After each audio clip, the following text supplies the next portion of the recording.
पूरी दुनिया में कहीं भी अगर प्लेन हादसा होता है, प्लेन क्रैश होता है, तो 2 चीज़ें सबसे पहले की जाती हैं। पहला, राहत बचाव कार्य शुरू किया जाता है और दूसरा, उस प्लेन में लगे ब्लैक बॉक्स को ढूँढने की कवायद तुरंत शुरू हो जाती है। क्या है ब्लैक बॉक्स? और क्या आपने कभी सोचा है कि जब कोई प्लेन क्रैश होता है, तो उस ब्लैक बॉक्स से सच्चाई कैसे सामने आ जाती है? और हर सच्चाई उस ब्लैक बॉक्स में कैद कैसे होती है? और ब्लैक बॉक्स का रंग क्या है? क्या वो वास्तव में ब्लैक होता है? और नहीं, तो फिर वो दूसरे रंग का क्यों होता है? देखिए, ब्लैक बॉक्स का असली रंग तो ब्लैक नहीं है, लेकिन उसका असली रंग नारंगी होता है और एक मजबूत डिवाइस है जो प्लेन के पिछले हिस्से में फिट किया जाता है अधिकतर। ब्लैक बॉक्स को समझना है तो उसके 2 हिस्से हैं, वो भी समझ लीजिए। पहला पार्ट जिसको हम सीवीआर बोलते हैं, कॉकपिट वॉइस रिकॉर्डर, और दूसरा हिस्सा जिसको हम बोलते हैं एफडीआर, फ्लाइट डाटा रिकॉर्डर।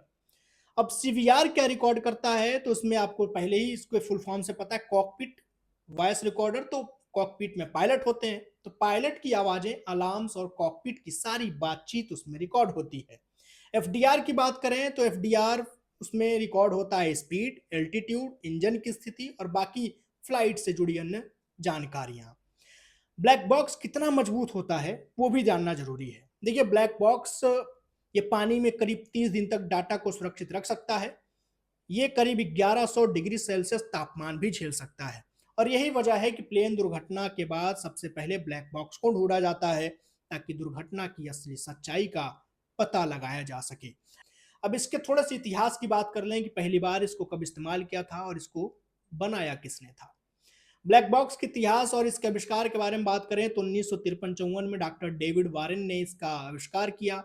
वह ऑस्ट्रेलिया के वैज्ञानिक थे और एक विमान दुर्घटना के कारण उनके दिमाग में ये विचार आया कि कुछ ऐसा डिवाइस तैयार किया जाए।